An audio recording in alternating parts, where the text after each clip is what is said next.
So, hello, beacons of light. Namaste, namaste, namaste. I'm sitting here with the remarkable gentleman who is so busy. This is Steve Nobel, as you can see, who is just so busy that unfortunately he's preoccupied during one of our live transmissions on Monday evenings, for those of you who are new to this.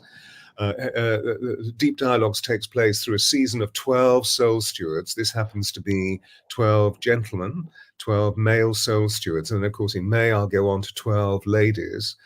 And Steve is one of the most remarkable Soul Stewards that we have living upon our island of the United Kingdom, who I've known for many, many years. In our pre-show chat, we were just catching up. So, Steve, welcome to this foray. It's wonderful to have you here. Thank you. Thank you, It's some Stewart. since we had, sat down for an official, and it's been wonderful seeing the whole of your destiny unravel, particularly in relation to starseed consciousness. Yes, And a surprise for me after Alternatives. My previous career, as Stewart, was at Alternatives, a not-for-profit organization based in St. James Church, London, which we used to host lots of speakers. I never thought I'd be up there doing anything. I'm just the kind of back office person holding the space, And I left there, as I discussed, 2012, winter solstice, dramatically had to be that date, special date, really. yeah. And went into a dark night of the soul for 6 years, where I had to kind of go in deep into the kind of darkness of my being and look around and see what's there and clear myself out a bit. And then I woke up one morning and a voice, I hadn't heard any connection to higher self or guides or angels for 6 years, which is a long time. And then one morning a guide or higher self said, teach now about ascension and starseeds. That was the first thing I heard. Yeah. And I wasn't really pleased, really. You jumped ahead slightly. What I'd love to do is to Right. officially describe who you are to everybody, because there are Okay. lots of people who Sorry. won't know. And then Yeah. what I'd love to do is to go into the semi-autobiography of Steve and how he discovered this unique calling, which has been extraordinary and has developed exponentially over the years. So, ladies and gentlemen, welcome to Deep Dialogues. And as you know, Deep Dialogues is about interviewing, or about rather being, for me, to be in dialogue with world-renowned soul stewards who are really making a valuable difference to our lives at this time, in the sense of defining a new hierarchy of values by which we can actually live our lives, knowing full well that the old hierarchy of values is implicitly no longer effective for us. And so this is about creating a brave new world. And the conversations you will see are surprising and startling and highly invigorating. It is a dialogue. It's not about the individual making a presentation. It is about a dialogue, as you will see. So, Mr. Steve Nobel is the author of 6 non-fiction books, his most recent being The Spiritual Entrepreneur, write that down, and Joy at Work. He was a director of a non-profit spiritual organization called Alternatives, which Steve has just been referring to. Yes, do hold up your book. And Yes, Alternative has been based, there we are, it's a beautiful book actually. Who published it for you? Self-published. Oh, well done. Great design. This one. Yes. So Steve was director of Alternatives, which is based at a very famous church in the centre of London's West End called St. James's Church, Piccadilly, which is a Wren church. And he was there for just over 13 years. Now, Alternatives is an organisation that supports the human potential movement in the UK, and actually for a number of years was the leader of the human potential movement, and to a certain extent still is, because it's renowned for drawing in international speakers of some renown that have a considerable wealth of information to impart to now a global audience. So like all of us, it's grown up over the last 30 odd years. The inception of Alternatives was in 1980, was it? 79, 80? I think 82. Yeah. And of course, it was led by a pioneering priest within the Church of England, because obviously Alternatives is catered for, as it were, under the auspices of the Church of England, who was very radical in his extraordinary spiritual understandings, and so was a great change maker at that time. However, Steve, so for the last 12 years, Steve has created his own healing and awakening program, consisting of a library of free meditations and transmissions designed to help starseed consciousness, as well as all light workers, through the initiation of what it is to recognize starseed consciousness and what it is to be a light worker, what it is to live within the light, which of course many of us recognize we weren't we weren't educated or brought up within context of. And all of this work is available on his website, which we'll share with you at the end of our program. And of course his YouTube channel and all the other orifice that he speaks through, all the social media. And it's been, personally, it's been wonderful knowing Steve for all these years to see how his work has grown and how he speaks to so many people. So, Mr. Nobel, welcome, welcome, welcome. Thanks, Stuart. Sorry to jump ahead. Okay. So you were really moving into the initiation of starseed consciousness, and with the uniqueness of your own experience, that there you were immensely involved with this leading organization, and then cut away for all sorts of important reasons that people can intuit. And of course, then you very, very bravely said to us, well, actually, then I went through 6 years of a long, dark night of the soul. And then you sprang into the light. Do you feel that level of purification, the long, dark night of the soul, is an eventuality for those of us who move through initiation onto a higher octave? Yeah, I think many people do go through it. It's not well spoken about, I think. It's a bit like we're both interested in Egypt, Stuart, as you lead retreats there. And their initiation process wasn't all about love and light. It was about facing the darkest parts of themselves. When we read about these initiations, some of them like, oh my God, did we ever do anything like that? Like swimming under temples with crocodiles and facing death. This was the kind of thing they did. And of course, when we hear most spiritual teachers, it's all about positivity and light and changing your life, and the angels are going to hold you, and this is all true, but there is a part of the journey where we do face darkness, and for some, not everyone, it's quite a deep process, and some people avoid it and don't want to go there, of course. So for me, those 6 years, when I hit it, I couldn't believe it, because I'd been doing 20 years intensive work, and I thought I didn't need to do this. And I'd done the shadow work, that I hadn't just done all love and light. I'd done lots of shadow work of shamanism and Wicca. I did, so it wasn't all the love light stuff. And then when I hit it, I just was in disbelief that I'd be abandoned, like Jesus on the cross type of thing. I've been abandoned. That moment where he says, why have you forsaken me? I felt forsaken for 6 years. I couldn't meditate. There was no connection. I was in crisis. All my anchors had gone. And I thought, this, have I really been let loose? And that's the end of it, and the darkness I faced wasn't just the darkness in my own being. It was the darkness of the world as well, which was incredibly dark. I didn't realize how dark the world was, actually. But I feel after I came out and after I had that voice say, teach about starseeds and ascension. At the time I heard that, I thought, what do I know about ascension and starseeds? I don't know. I've had my own personal journey, but I'm not in any way qualified to do this. And so I meditated for 2 weeks, and I thought, well, I'll just say yes. I'm just going to say yes to anything Spirit says now, because resisting is not the way. I think the dark night of the soul was me resisting, and I just went into this very deep process.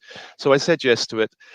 I came out, and it's not that it's been easy since then, but life has been both magical, wonderful, and incredibly challenging at the same time. And I think that can happen at a certain level. I think Stuart, you probably realize also that when you get in a certain spotlight of the public, you're also dealing with projections of potentially thousands of people. And I think this is why a lot of celebrities may go off the deep end, because they don't know how to deal with it. They don't realize energy is being projected towards them, even if it's screaming fangs, we love you, but they can't usually cope with it. And that's why I think a lot of them go into drugs and drink and whatever else they go into. But as we know, the world and the universe is energy, and we have some kind of understanding of energy. And so I have to daily neutralize projections towards me. I've got 178,000 people on YouTube projecting, we love you, but there's all kinds of mixtures, and we both have to deal with that. Otherwise, I think I'll be knocked off center daily. So it's a daily practice of staying centered, staying connected to the earth, and the inner channel up, and connecting up and being guided. I do think that my life is being guided moment to moment, and I just have to say yes. It's a yes thing, surrendering. We have to surrender the little ego to that greater part of us that knows the way, really. So, I mean, you do straddle we straddle an extraordinary time, don't we? So we're really in the cusp of the old paradigm and the possibility of a new potential, a new paradigm, which will not be an establishment. Obviously, the old paradigm is an establishment made up of 5 major institutions. We are straddling, so it's bound to be really topsy and turvy. One of the great things that I receive as you speak this message, because your story could be my story, going into periods of the long dark night of the soul, which are very bitter. Yeah. And Spirit has encouraged me to seek help. But I'm sure you would agree that it's a form of spiritual madness where we have to go into the darkness alone. It's rather like the wonderful story of Theseus and the Minotaur. And of course, Ariadne does give him that skein of wool, that silken wool. But of course, the other side of the story, the other aspect of the mythology, is that when he goes into the labyrinth to become the beast, which is what we're talking about, he doesn't slay the beast. He actually draws the beast out of the labyrinth. That's the alternative mythology. Yes. And I feel that's what we're doing, that we're really doing this. But the key that comes through is that we find a way of relinquishing our own will, which for people like you and I, it's been a wonderful journey of developing will so that we can stand in our own sovereignty, which we now know is the I am presence, but was actually taught us something completely different as we grew through our educational and socialization process, so that we can relinquish our will into divine will. And therefore, you are overtaken by light beings, so to speak, by the divine, that uses you as an instrument. Yes, that's a very good way of putting it. And I think it's good to have developed the instrument, as you mentioned. We can't surrender something we don't have or we haven't developed. So my 20 years of attending alternatives and then working alternatives was a developing stage. The instrument was being developed. I think it was a great training ground, and other things that I did my life for that 20 years was intense training and work. And I think once I hit the dark night of the soul, I realized, well, my training is clearly over and I'm in something else. So once we develop the will, we develop these values. I think you mentioned earlier on values of, the outgoing age has got their values, isn't there? And there's a great statue by the National Art Gallery to the side of it, by that wonderful church. I forget the name. Is it St. Matthew's Church? I forget the name of it. But there's a wonderful statue, and St. Martin's in the Fields. St. Martin's in the Fields, yes. And for those of you who are living somewhere else on the planet, we are talking. We're both English people, as you can see. So we're talking about the centre of London. Yes, and there's a statue there that I used to go and sit by, and it has these 4 sides, and on the 4 sides they're the values of like the 1900s, which I think I can remember, like discipline, loyalty, courage, and something else. These are the old values, aren't they? And they're not that they're bad values, but if it was a kind of starseed statue, probably have very different values these days. Probably things like freedom, authenticity, and that kind of thing. So we developed. And the training and sitting down at the feet of all these master teachers for 20 years and listening to them. I listened to you, for 2 or 3 times at alternatives, and really absorbing all of this and expanding my mind. I think the great thing was my mind was expanded, and I had to kind of listen to so many models of the universe and so many ideas and philosophies and technologies, that nowadays in the work I'm doing, it's the same. I'm getting visited by angels and star beings and other beings, and they're not all of a similar nature. It's a bit like traveling around Africa, then going to Asia. It's all very different. 1 week it could be I'm connected with Sekhmet. Actually, Sekhmet's been coming in. I know you've got a very strong connection, Sekhmet. She came in very strongly this week, and I've got to do something with Sekhmet because she's kind of in my presence, and she's wants me to do something. And then it could be something else, like the Lyran connections or Andromedan connection. And it's interesting because I think I've been trained to focus in to really get something, and then to be able to let it go and allow something else in. Of course, part of my heart goes, "Oh, Sekhmet, hang around for tea. Don't go. Stay." And it's of course the human part of me when I fall in love with them, and I don't want them to go, but they do go because they make space for something else to come in. So this training of my instrument, I suppose, all of my energy centers and my mind, expanding my mind, and also freeing up my emotional body, because I was British, stiff upper lip, Steve, all that. And so in Britain, we've been encouraged. I imagine, Stuart, you've been the same, not to have too many emotions, and so I've had to free up my emotional body. Well, I couldn't tussle with that. I just let go, because I'm essentially really right brain. What you see is this autodidact that's created himself over the years. But actually, as a child, I was completely open to the multidimensionality, and weeping and weeping and crying and laughing all the time. Right. So as a child, well, for the first 20 years of my life, I was in a very, very different space, and then realized that the world was calling me and that I needed to learn a 3D language.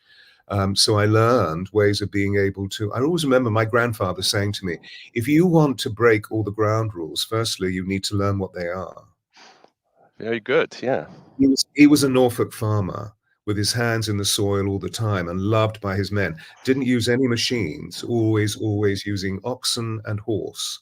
Wow. And he was extraordinary, and he could see, you see.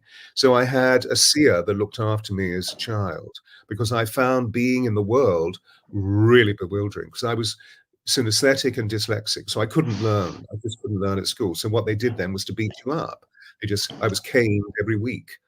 Oh, And I God. had a father as a war hero who worked for the Duke of Edinburgh, so it was all that patriarchy.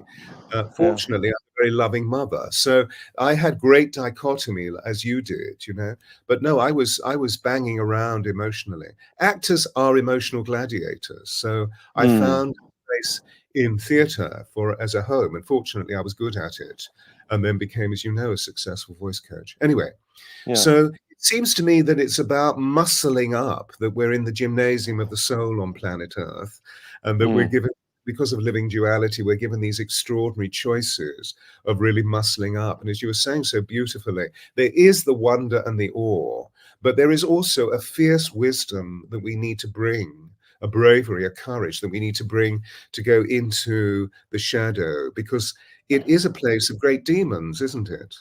Yes, it is a place of great demons.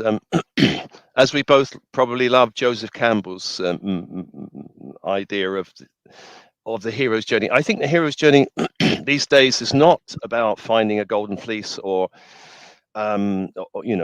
it's nothing like that these days. There are no countries we're going to go and conquer, but the hero's journey is an internal one. It's one, I think, a spiritual journey. Mm. And I remember loving, I mean, I wish I'd met him. I think he passed in 79. I think I was still, that was the year I got married in 1979. I think I saw Star Wars. Star Wars was like a revelation. He was very much involved in Star Wars. It's the hero's journeys at Star Wars. So I remember when I first encountered spirituality, it was in 1991 when my father died, and it released me from a spell. My father was not easy.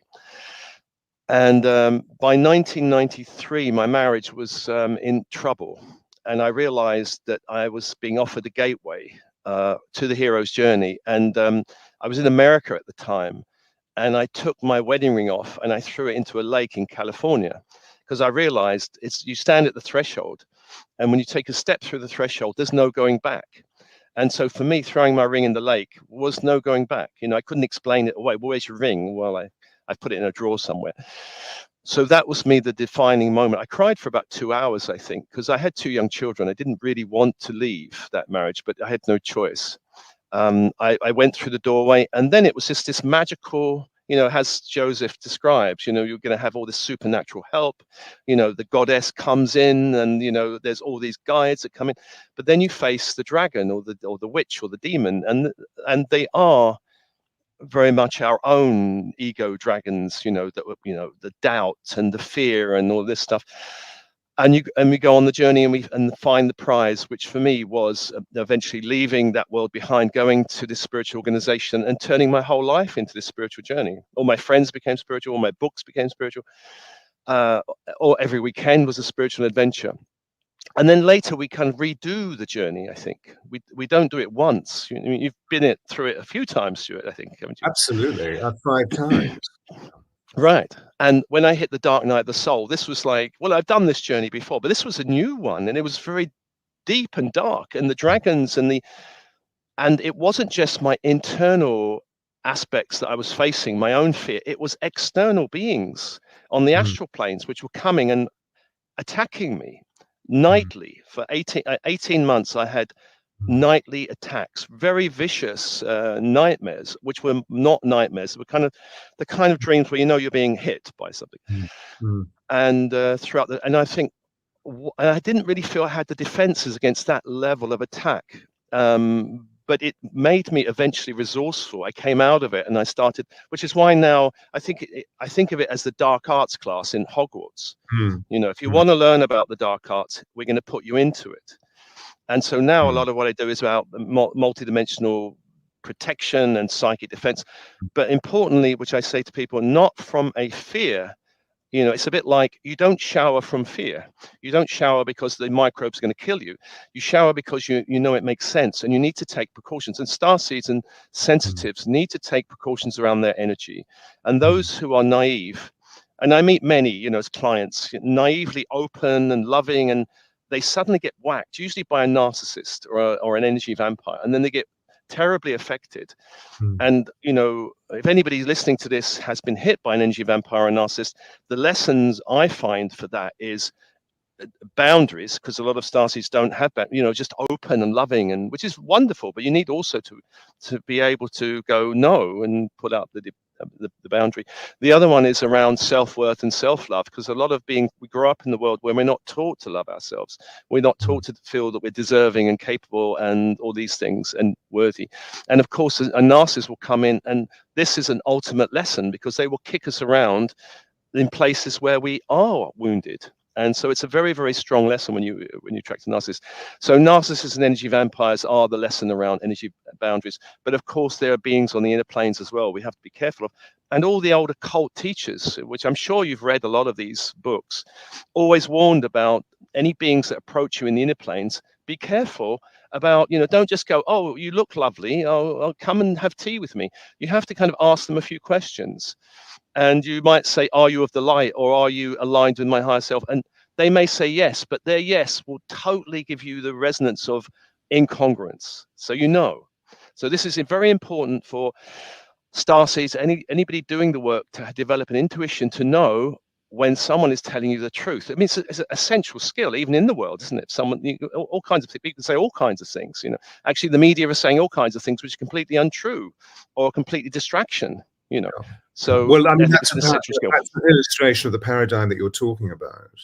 That as we develop, because we know that exponentially the quotient of spiritual seekers has grown. It used to, we started with something called the New Age movement, which then is no longer New Age. It moved into what we sort of tenderly call today the human potential movement. It's vast. But with this level of consciousness arousal, of course, we know that the unseen beings that live within the fields of consciousness, the inner fields of creation, are aplenty, because they can see that we're awakening. But at the core of what you're saying to me, as you speak to all of us, is, what is your truth? So it's a system that we're developing of integration. The only way that we can become integrated physically, emotionally, mentally, and spiritually to resonate pure integrity is by being buffeted, because we're living a binary system. This is the only planet of choice. What would you like, pain or pleasure? So we're bound to be, involved in this discourse. Hamlet said, there's nothing on earth that's good or bad, that thinking makes it so. So I personally, I hear you when you speak of the demonic and those vessels of challenge that exist in supernatural formation. I've seen them since I was a babe. but I've always had two pillars next to me that I call on all the time. And one is Michael, and the other is my guardian. Mm.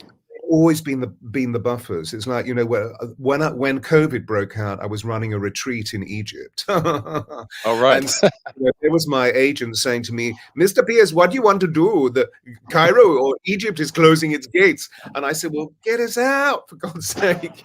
Because I was all being marooned in Egypt. Not, you know, I love Egypt, of course, from a Yeah. spiritual point of view, but not necessarily being there through a pandemic. I'm a Western man that wants to Yes. be in the creature comforts. You know, what's Yes. this lockdown thing going to be? Because I was born just after the Second War, so the Second World War. So I didn't experience what that level of deprivation was. However, Mm. I came back here and I had COVID.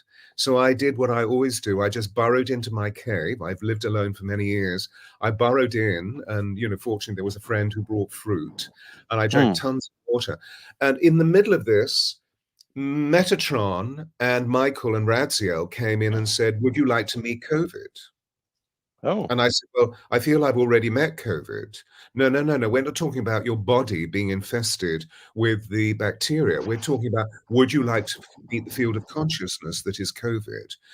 And I said, I don't feel that I'm ready for that. I'm feeling really weak. My temperature goes, when I get sick, goes really, really high, 103, 104. So it's like my cells are doing that all the time, you know, so I can't read, I can't watch TV. I'm just lying there going, which is why I stay alone. And on this occasion, I said, well, if you'll be my buffer, if you put a ring of light around me, let me meet COVID. And then COVID came in. And then it goes into a story about that experience, which isn't necessary. But, you know, I hear you when you speak of the demonic, but we need to call upon the creatures of light. And as you're saying, fully integrated in our own truth, not here, because this always says, shall I, shan't I, will I, won't I? But if we go into our hearts always know. It's like that wonderful line. I spent 3 hours with Maya Angelou once. When she came, when I was at the Globe, I often masterclass through American universities, and she was in one of the audiences, and she came up to me afterwards and she said, come and have tea with me. Can you imagine? I ran to be with her. And she said to me that famous line, when people tell you their truth, believe them. Yeah. She's so right. That woman was so wise, really. Are we still enough to feel it? Are we present enough to feel it?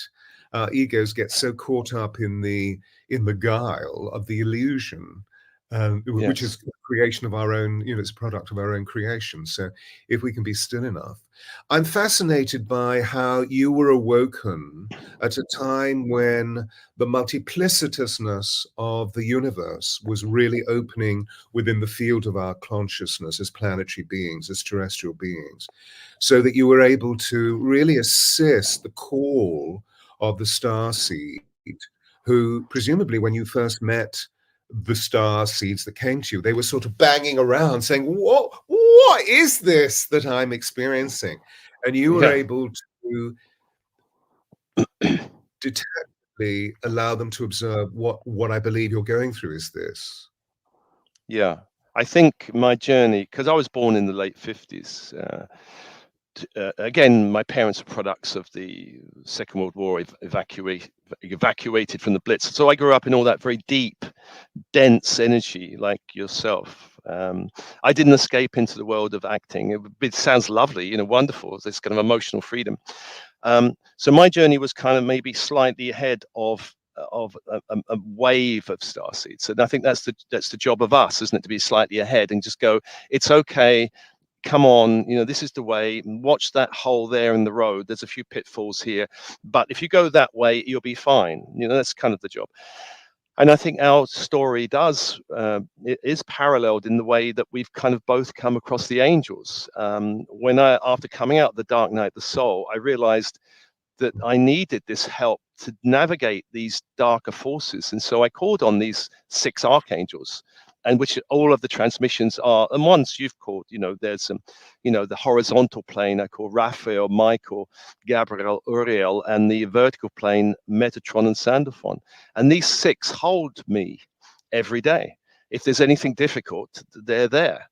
And there are others, of course, but they're the 6 that I kind of mostly stay with. And so I think it's really been helpful for me to have a structure that holds me in, and to offer a structure to other people.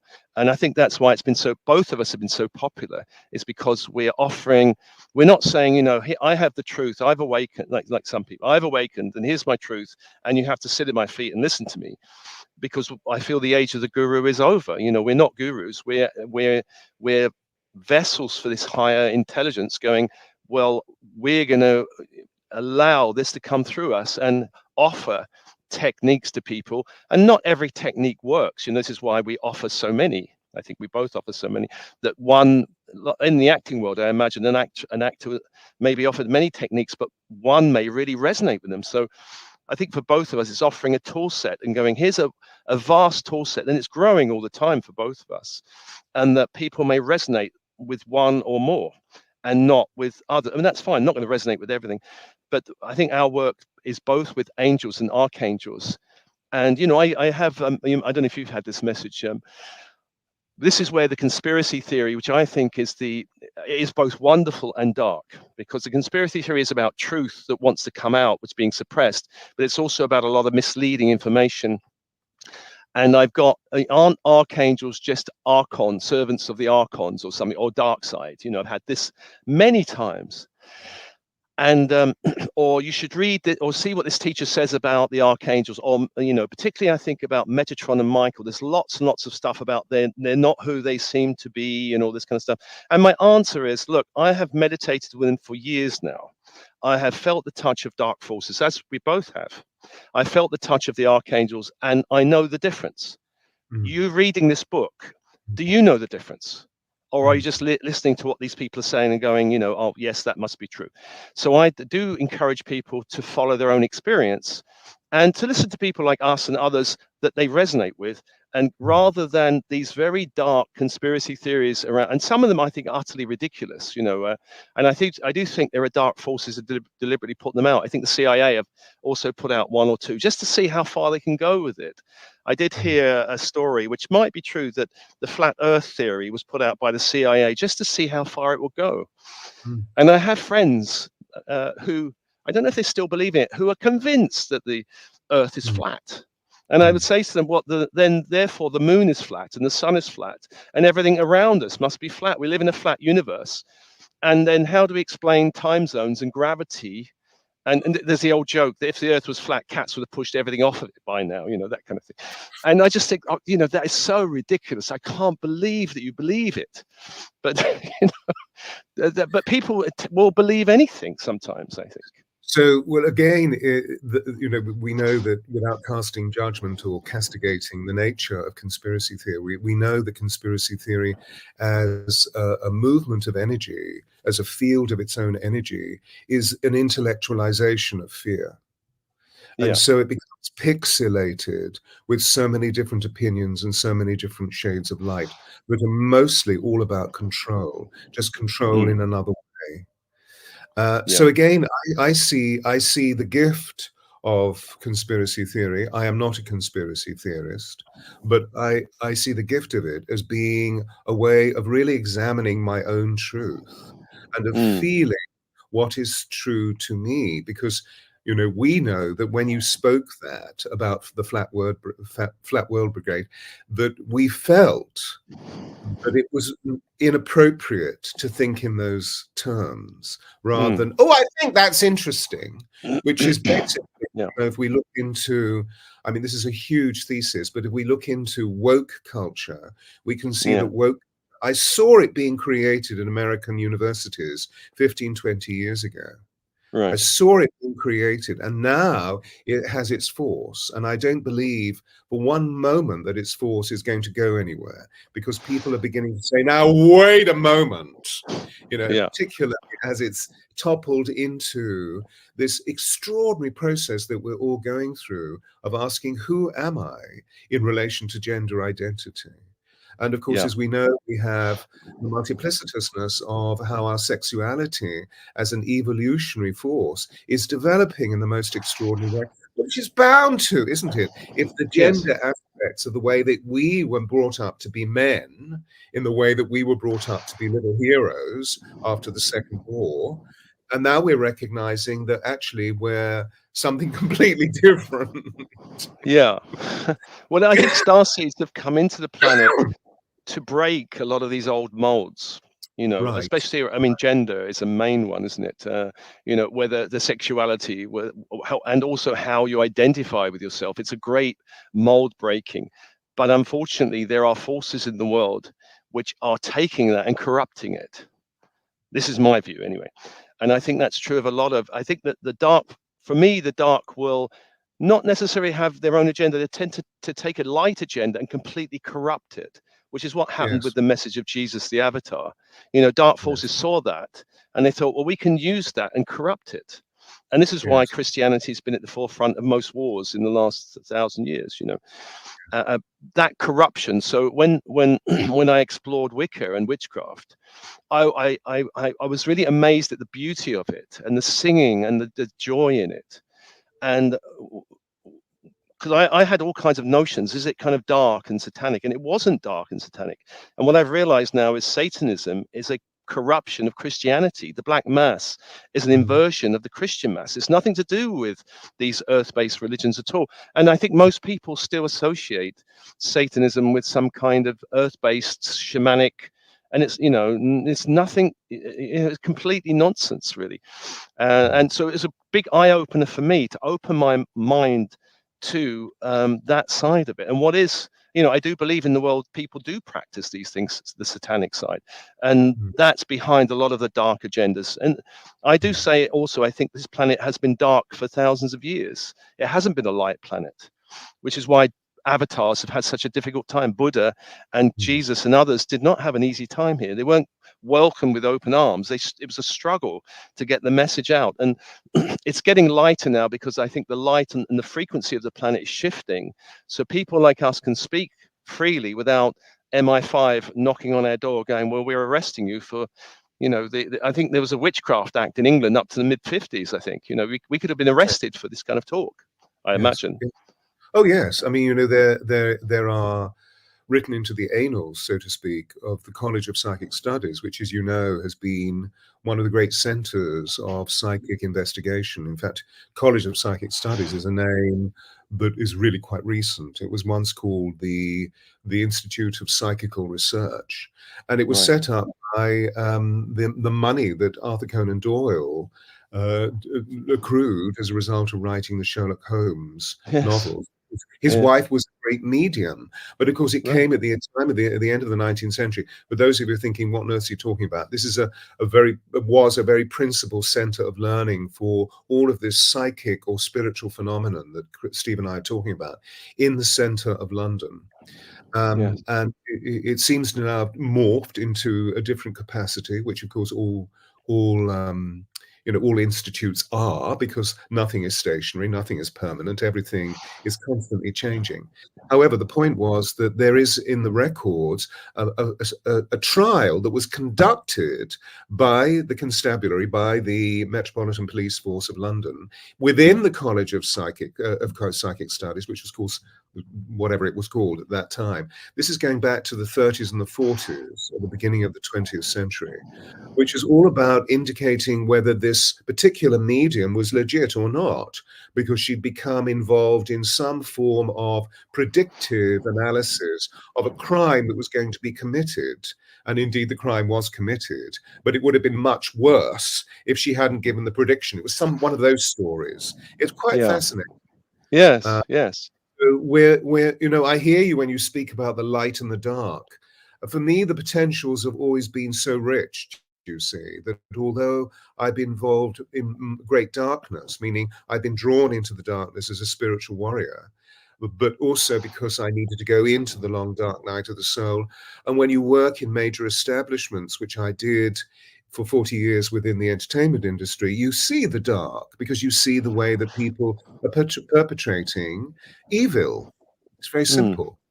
Yeah. And lo and behold, I've discovered, for example, at Shakespeare's Globe Theatre, when Mark Rylance went through his security of tenure of 10 years and resigned, a very dark force stepped in, and I stood before it and said, "You will not pass," so to speak. Mm. And it Yeah. tried to destroy me. Mm. What was unfortunate is that the Institute became enraptured by the anthem of the dark force rather than in the light, the gospel of light, if you like, or the anthem of light, the song of the soul that I was singing.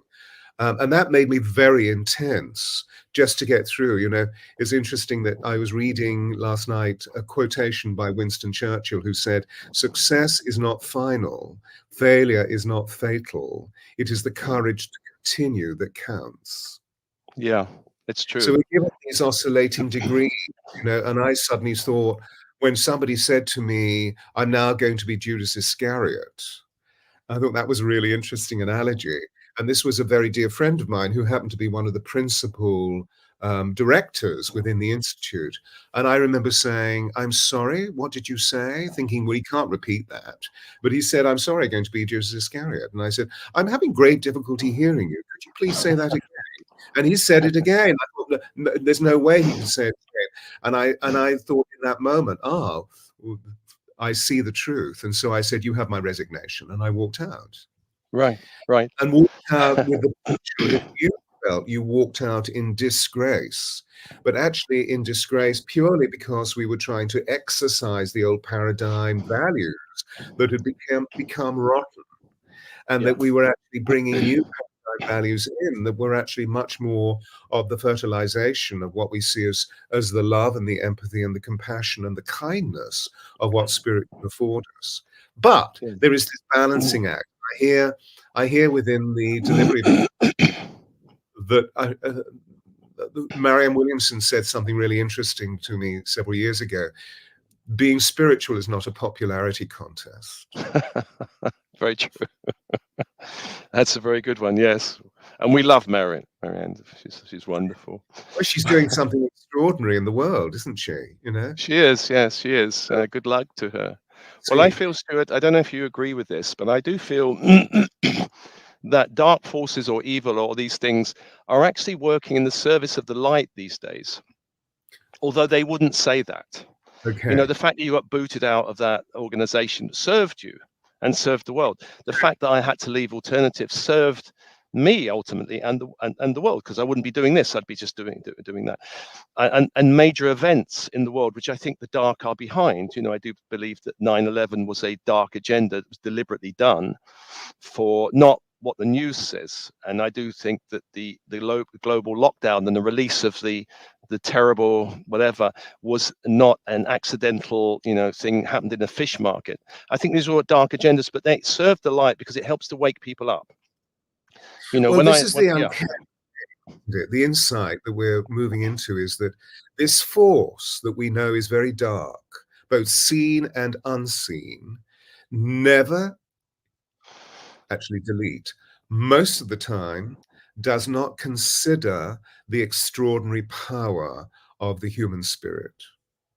yeah, but Because it's we aiming know to smash it. that COVID was about ultimate control. And in fact, what Yes, many of us did was not to move into the global lockdown, but into the global pause and use the time to recalibrate ourselves.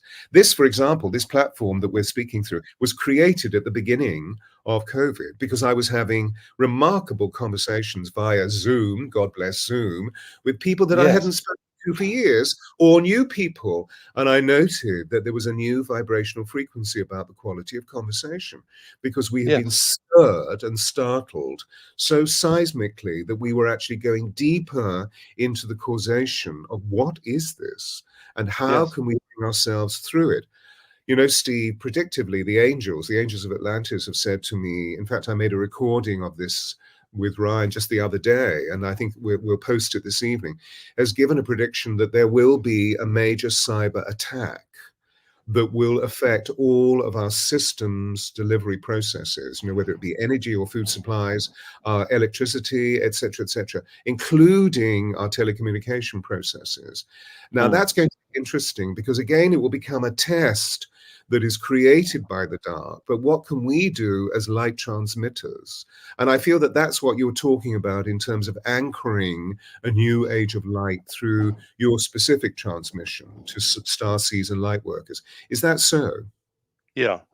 Well, to address the lockdown, I think it was massive, wasn't it? That the whole world went into fear. It's never happened before, and I think most starseeds don't mind social distancing. They quite like it, actually. You know, I didn't mind distancing myself. I did object to the masking thing. I actually bought myself a rainbow mask that completely covered my face. It was like a perspex mask that made me look like some alien, that freaked people out when I went anywhere. I remember I went into a pub. It was the only place open once, and the whole pub stopped. And someone said, "Are you from effing Star Trek?" And I realized I was freaking out the locals. You know, I was scaring the natives, so I had to stop it. So anyway, I think even at a personal level and a global level, anywhere we're challenged, and this is the thing about the dark, we're challenged, is it's drawing out our deeper resources. And that's what the path is doing, isn't it? Beautiful. So if we're personally challenged at a personal level, we're having to either engage in some stupid drama or go deeper and make a different choice. Yes. Or, you know, or find the courage, or find our integrity, or find a new idea or a new way. And globally, when it happened globally, I mean, to be honest, when it happened, I was freaked out for the first few months, thinking, well, is this pathogen in the air around me? And you know, I did listen to it for a while, and then slowly, as I kind of heard people I thought who knew quite a bit about it, I kind of looked and think, no, this is complete nonsense. I think the world has been fooled. And then, you know, the people who are speaking, these experts, Fauci and these type of things, and I realized this is a massive, you know, act on the world. The whole world is gone for this and believes into it. So I think at a global level, it's helped to wake up so many people. I went on a march in London. There was 1 million people marched. I saw a drone of it. I think on BBC they said about 20,000, but clearly it was like 1 million people. It was amazing, and it gave me such encouragement, because I realized most of the people on the march were not starseeds, were not spiritual. They were regular people. And I think that's the thing, that what the dark most want to avoid is waking up the general population, because starseeds are already kind of awake or waking up, but the general population, they want to keep asleep in distraction, bread and circus, you know, the old Roman, keep the mob happy. But these events are actually waking them up. And I saw so many people, very regular people, going, they're not going to do this to our children, you know, this kind of thing. And so it had the opposite effect. And so a lot of people are now, I subscribe to a paper called The Light. I think I've got one here. I don't know if you've seen it. It's actually, here it is. I'm just The Light newspaper. I put £5 a month and they send it to me. And it's full of people who would basically be censored on social media or anywhere else, that are called conspiracy. These are the people they call conspiracy theorists, who are actually doctors or consultants or experts, you know, experts in immunology, that they're actually sidelining and not allowing on social media. I remember when the big thing happened, what's his name? There was a nutritionist who came to Alternatives many times. He's written 20 odd books on nutrition. I forget his name now. Patrick Garfield. He went on Facebook, I think, saying take lots of vitamin C. He was blocked, censored by fact checkers. And I think fact checkers have got no qualification whatsoever, blocking doctors and experts. And this is the problem. You know, we think we're living in free speech society, but actually we're not. You know, all of the media platforms are highly censored, you know, or they're being controlled. It's not that they're lying, but they might put a celebrity story out to distract about something else that's going on, or completely ignore something else that's going on.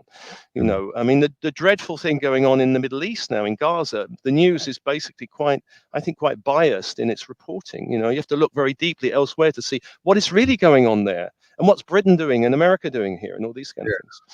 So it's making us look deeply. I'm working with a major political journalist at the moment who's very much in the public eye, and so his name will have to be confidential, but I'm helping him because he's a keen orator, and as usual, you know, he's coming to me for all of that that other side of me, that side of the voice coaching and the presence. Anyway, you all the way through that experience of what I call the global pause rather than the global lockdown. Through that period, we were given access to immense hilarity through the great clowns, meaning Stephen Colbert, Jimmy Fallon, Yeah. Seth Meyers, and Jimmy Kimmel, people like this. And of course, Trevor Noah came through that whole process. So we were able to laugh at the horror Yes. of what was taking place, which is where Yes. power of the arts, and particularly the power of theatre, has always activated the substance of our consciousness. You know that the farce that we know today was created at the beginning of the 19th century in France during the time of the Napoleonic Wars. So we literally Yeah. went to the theatre to laugh out our pain, because it's really Yes. painful watching somebody slip on a banana skin and break their neck, as it were. I feel that today what we're going to see, because everything is so topsy-turvy with the pixelation of different opinions, are that the political journalists, even if it is somebody like Jordan Peterson coming forward, who I feel has had his day and is now going to dwindle. But there are some remarkable beings like Konstantin Kissin who are stepping forward, who is not the person I'm working with. I would love to work with Konstantin. I think he's extraordinary. And these are truth merchants that have an awakening magical consciousness within them. They're able to actually shine a light into all the misinformation. And through fact, they actually take us into what is really happening. So the question is, where do you buy the facts? Where do you get the facts from? And they have this ability, because they're really soaring through the muddiness of the media. They're actually able to use their own psychological rafts as they go through to find out where the facts are. And I feel these are going to be part of the stabilizing currency to define what does it mean to have freedom of speech. Which, if we examine it in its true entity, apropos our work as spiritual initiates, that in its true entity, it's really to do with the birthplace of Western democracy, which has as its first tenet the belief in the sanctity of the individual. So automatically, the individual is not just seen as a Homo sapien, as a human being, but is actually seen through the sanctification of the fact that there is something sacred about the individual. Our time, as usual, is marching on, and I'd love to get to a vital question. Yes. It's very exciting coming back and talking to you after some time. There's such a wealth of experience that you've had, and that I feel, although we're very different men, that there's this parallel force in the way that we function. I want to go deeper into the nature and the essence of starseed consciousness, because there may be many people leaning in and thinking, well, what is a starseed? So could you perhaps define for us, what does it mean? Yeah. To answer it, people have to agree to the idea of the multidimensionality of the soul. Because I remember being at a party, and a member of my family said, "What's all this starseed about?" So I said to him, "Well, the idea that the soul is multidimensional, has many lifetimes." He said, "I don't agree with that." So I said, "Well, then we stop there. There's no point talking." But if you accept that the soul lives many lifetimes and many planes of existence, this is just one of them on the earth plane. Jesus the Avatar said, which when I read it, I didn't really understand it. He said, "In my Father's mansion there are many rooms." And I said, "Well, what on earth does that mean? Who cares if there's many rooms?" And when I was about 15 when I heard that, I said, "This makes no sense." But of course, if you're talking about multidimensionality to people in Palestine, they've got you can't say the soul's multidimensional and you live in many planes of existence. He's talking in metaphor. So there are star systems which are very aligned with the Earth. Pleiades, I think, is probably the strongest one that's aligned with the Earth. And I think human DNA, the evolutionary leap from ape to human, and scientists said, well, we leapt 2 million years in an instant. To me, that's intervention from other star races. And I think the Pleiadians were the primary ones that did that. And I think also the Pleiades and Sirius are the two systems. Egypt is very aligned with Sirius, and Orion, that whole system. All the pyramids are aligned, and the Isis is aligned to the dog star Sirius, and all this kind of thing. So there's a lot of connection to these star races. There are tribes in Africa, the Dogon tribe, that say we've been visited by the Syrian beings, and they told us about this, the the revolutions of the stars, which, you know, when I think they were first told Westerners, they said that's rubbish, and then later they found it was true what they were saying. They couldn't have possibly known this. And there are many shamanic tribes that have you know, connections to star races, so it's not like a new thing. Lots of people around the world, but star seeds primarily are souls that don't have the earth as their primary home. We may be here, but we won't identify with the earth. We might even look at the earth as we kind of wake up and think the earth is a bit insane. You know, this is not how civilizations should be running. Starseeds tend, if people are listening to this, well, how do I know? They tend to be very sensitive. They tend to be the black sheep of the family. They tend to be attracted to spirituality rather than religion. They tend to be attracted to futuristic, you know, sci-fi, Doctor Who, Star Trek-y thing. I always loved all that kind of stuff. You know, superhero comics. They tend to be attracted. Some are attracted to new technologies. You know, they love technologies. They take to it. You know, all the kids nowadays, Starseed kids, are on their phones and grabbing it. You know, and it's almost like they wake up and they can do it from the age of 1, how to use these things. Starseeds are here to help anchor a new light on the earth plane, because without them, basically it will be very hard for the earth planet, for the human community to feel that light, because the planet itself is ascending in light, but the human community need people to anchor it and actually speak of it, even if they're kind of, you know, initially rejected. Eventually they'll be accepted. You know, starseeds are now, there's a lot of conversations which 30 years ago would never happen, like feng shui, past lives, you know, timelines. All these things were like, people would be scratching their heads. Now you hear it on tubes, people saying, you know, my therapist said I had a lifetime in Egypt or something. You hear these things on the bus journeys or things like that. Yeah. So they're here to change the world, to bring this new age of light. They're here as artists, spiritual, you know, pioneers. They're here as healers. They're here as you know, a lot of them initially went into the musical field because that's where they were accepted, or acting, but mainly music. You know, David Bowie, there's a starman in the sky, you know, all this kind of thing. Into the arts, yes. And yeah, there are also a lot going into science these days, creating yeah. revolution in science, really.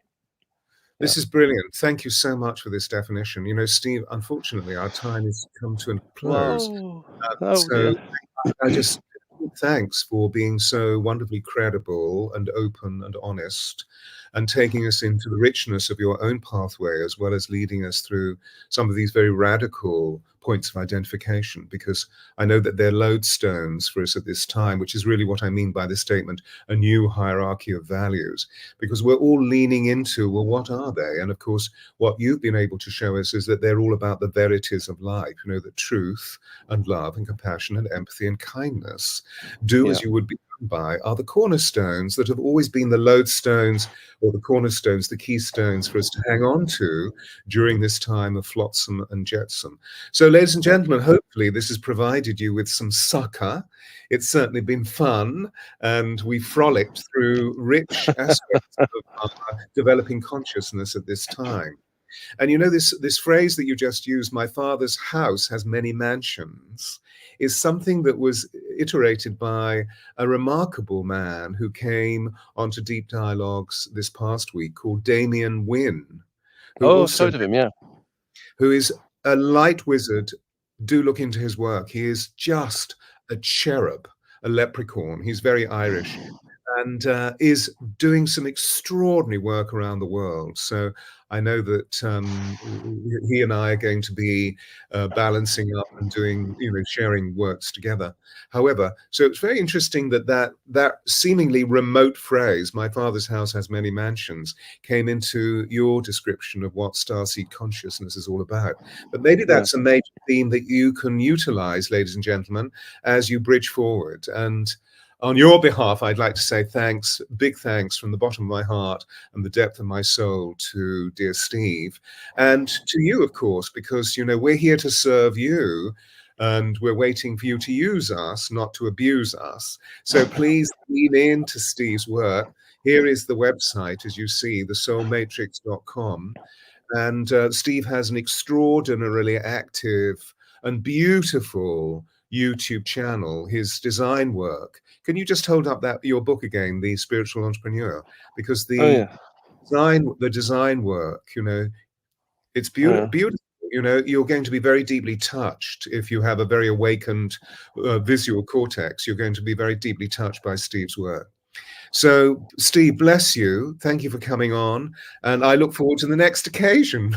Yeah. Let's hope not in 10 years' time, or it may be in 10 years' time. We should do tea in London sometime. I'll come to London and we'll do tea. Let's do that. Let's do that. Yeah. So stay where you are for a moment, and we'll just close down. Everybody, namaste, namaste.